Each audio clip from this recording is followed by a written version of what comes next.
everybody. So we are back again for another 2021-2022 season preview. And today we're going to be looking at our second Western Conference team and our second Canadian team that we've done so far, the Winnipeg Jets. This is a really intriguing team heading into this year, in my opinion. I think looking at their roster, they're a team that has the potential to be really, really good this year, but at the same time, there's a little bit of fragility there. There's some depth questions that I have where if one or two major guys go down with injuries, that could sink this team's entire season potentially. So it's going to be an interesting team to watch, a fun team to watch this year. There's a lot I like about the Jets, and we'll get into it here. Before we begin, I just ask you to please subscribe and hit that thumbs up. It helps out so much and is greatly appreciated. But let's get into it here. And before we look ahead, we want to look back on last season for the Winnipeg Jets, where they went 30-23-3, good enough for 63 points and a third-place finish in the North Division. Obviously, they did make the playoffs. They beat the Oilers. They swept the Oilers, actually, in the first round. But then they lost in the second round, and they themselves got swept by eventual champion or eventual Stanley Cup finalist Montreal. They were a decent offensive team last year, scoring 3.04 goals for per game. Certainly nothing spectacular, but not bad either. Pretty middle of the road offense there, and decent defense, giving up 2.71 goals against per game.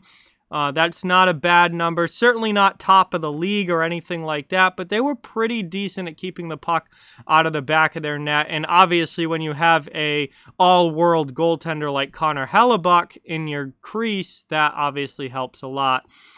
Special teams for them was pretty good last year, 23% on the power play, which obviously that's a very solid number.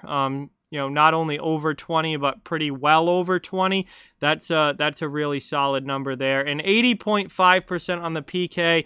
That one's not anything spectacular, but it is over 80%, which I kind of look at as a benchmark of where you want to be. And it's a very, very solid penalty kill. So all in all, it was a pretty solid year for Winnipeg. They were a playoff team.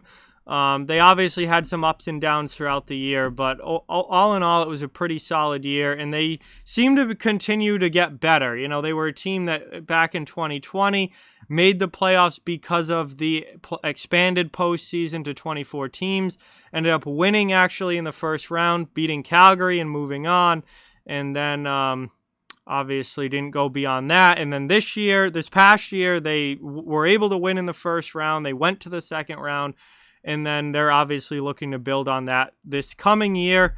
And it's been an offseason. It's been an interesting offseason for Winnipeg. They haven't made a lot of changes. They've had quite a few guys actually leave, but they were more depth guys for the most part. But the few additions that they did have, I think a lot of them are pretty significant. Two of them, I think, are very significant. And that is defenseman Nate Schmidt and defenseman Brendan Dillon. These are two legitimate top four defensemen that the Winnipeg Jets have brought in this offseason. Dillon coming in from Washington, Schmidt coming in from Vancouver. Schmidt had a pretty rough year last year, but I think he's going to get back on track in Winnipeg, and he was actually on my list of players that I expect to bounce back this season, that video that I did last week. I think we're going to see Nate Schmidt get back to being the Nate Schmidt we saw in Vegas and not what we saw last year where he really struggled in Vancouver. And then Brendan Dillon, I've really, really liked for a long time. And he's going to come in, I think, and really kind of give them a two-way guy who can play physical and kind of help solidify things defensively for this team and allow Nate Schmidt to kind of take more of an offensive role. And I think their defense has definitely gotten better, and that was an area of concern for this team, and an area of the team that they needed to improve upon and make better. And I think they have this offseason, so that's definitely a plus for the Jets going into this year. They also added depth veteran forward Riley Nash. Definitely with this forward group that they have, I think he's going to be a regular in their lineup, probably on their fourth line. And, good veteran addition there, a guy that's been around the league for a long time.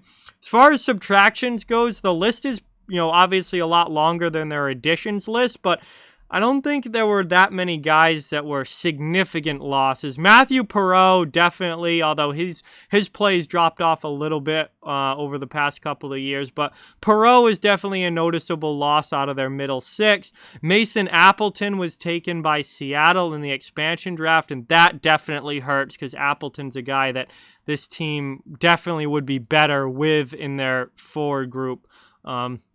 That one kind of hurts. Derek Forbort is gone off the back end. He is signed with Boston in free agency, and Forbort played, a pretty significant role for them last year, so that's definitely going to be felt a little bit, but bringing in Schmidt and Dillon, definitely an upgrade over Forbort in their top four for sure. Goaltender Laurent Brossoit is gone. And, he was their backup for the past couple of years, and that definitely, we'll talk about their goaltending depth later in the video. That's going to become something that is going to be noticeable and talked about for sure. Tucker Poolman has gone to Vancouver. I've never been huge on Tucker Poolman, and again, I think Schmidt and Dillon coming in easily makes that loss not really that much of a loss. Certainly both better players than Poolman. Jordy Ben, depth defenseman, he left in free agency. Again, he was a depth guy, not huge there. And then veteran depth forwards Nate Thompson and Trevor Lewis, both free agents, not brought back. But again, I don't think those are too big of losses there. Not anything that this team can't overcome. So while the subtraction list is pretty long, I don't think most of these guys are subtractions that are really going to have that much of an effect on the Jets.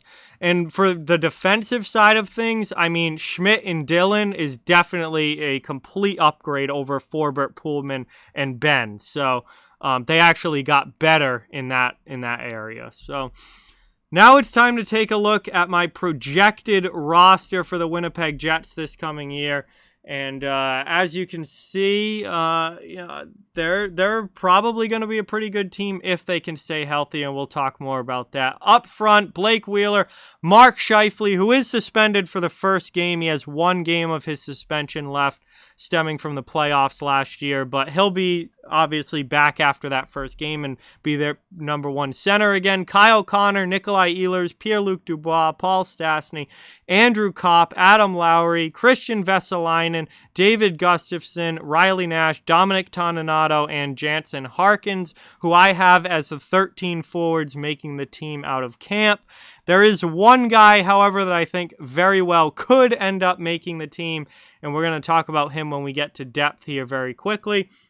Defensive side of things, my top 7, I have Josh Morrissey, Neil Pionk, Nate Schmidt, Brendan Dillon, Dylan DeMello, Logan Stanley, and Sami Niku.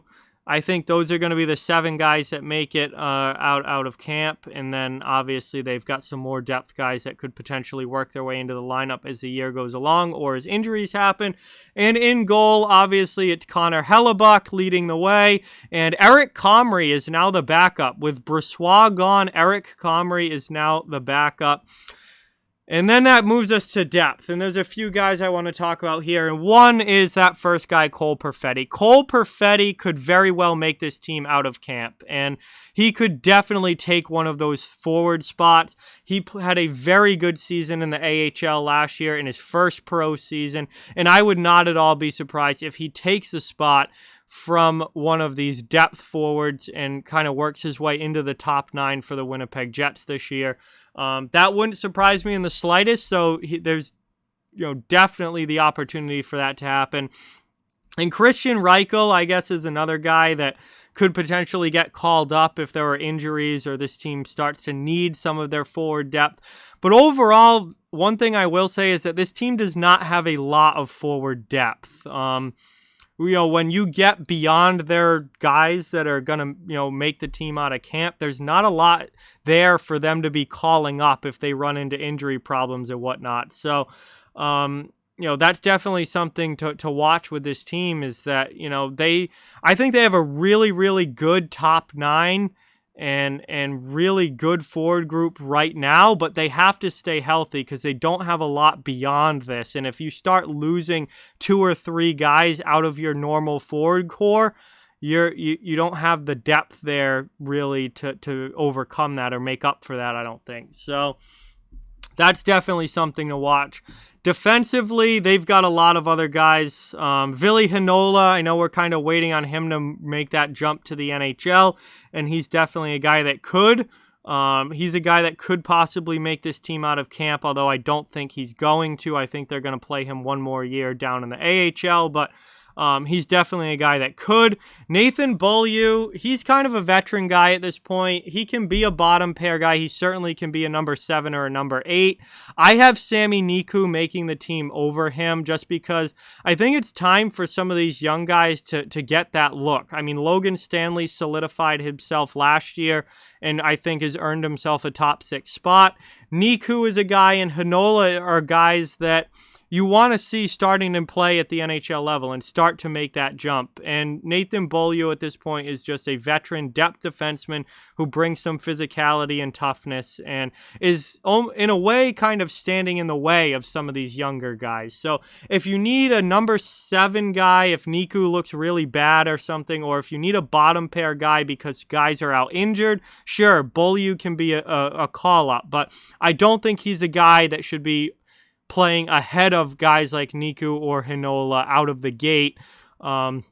I think they should at least get a look, and then if it doesn't work, he's kind of organizational depth. But I think it's time for some of these young defensemen to really start to come into this lineup on a regular basis.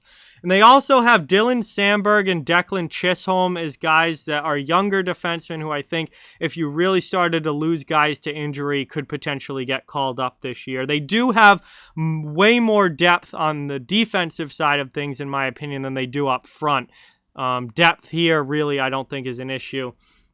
And then goaltending depth is a big problem. This team is going to live and die with Connor Hellebuck. And if he goes down or if he gets injured and has to miss any sort of time this year, that could potentially sink this team's entire season because Eric Comrie is a borderline NHLer and he is already your backup. And then after Eric Comrie, they have nobody with NHL experience, nobody that it can really be counted on to be able to come in and play NHL games. So Connor Hellebuck is going to be relied on heavily, and if something happens and he misses time, this team's in big trouble. They need him to be at his Vezina level, top form, regular Connor Hellebuck, top 5 goalie in the league that we've seen for the last few years. If he's not that, or if he's out of the lineup, that's going to probably be it for this team unless they go out and make some sort of move for a goaltender. But all in all, I think this is a very solid team when they're healthy, when they're all there. This is probably going to be a really good team, actually. I think they could be a top 2, top 3 team in the Central very easily if this lineup stays intact. The problem for me is they don't have a lot of depth up front, and then they have virtually no depth as far as the goaltending is concerned. It's all on Connor Hellebuck. So that's definitely something to keep an eye on. And overall, I mean, like I said, I think Winnipeg could be a really, really good team this year. But if you start losing forwards, they don't really have the guys to be calling up that can take those spots outside of Cole Perfetti, who might make the team out of camp to begin with. And in goal, obviously, this team just straight up lives and dies by Connor Hellebuck. I mean, if he's Connor Hellebuck, top 5 goalie, Vezina candidate, the guy we're used to him being for a full season, absolutely could be one of the better teams in the Central, without a doubt. If Connor Hellebuck gets injured, I would say unless they make a big move for a legitimate starting goaltender, this team's season's probably over at that point. And I think their overall depth could be something that becomes an issue if they start dealing with injuries throughout this year. That could be something that holds this team back and kind of stops them from being one of those top teams in the Central. But if their lineup stays healthy, they have a great top 9. Do have a little bit of questions about their fourth line, but their top 9 I think is very good. They have a reworked D-core now that I think is significantly improved over the D-core that they had last year. And they've got one of the best goaltenders in all of hockey in their net. So as long as those things stay in place, this could be a really, really good Jets team. And I'm expecting big things from them this year. If those things don't stay in place and injuries become a problem and you've got guys out of the lineup for long periods of time, this could be a team that misses the playoffs if that happens, because they don't really have the depth to be able to make up for it. But we'll see what happens with Winnipeg. Thank you guys so much for watching. Like, comment, share, subscribe, follow on social media. All those links are down in the description. If you'd like to further support the channel, our memberships, merch store, and donation links are down in the description as well. Keep spreading the word about this channel. Let's keep this thing growing. Thank you so much for watching. Hope you enjoyed the video, and I'll talk to you guys soon.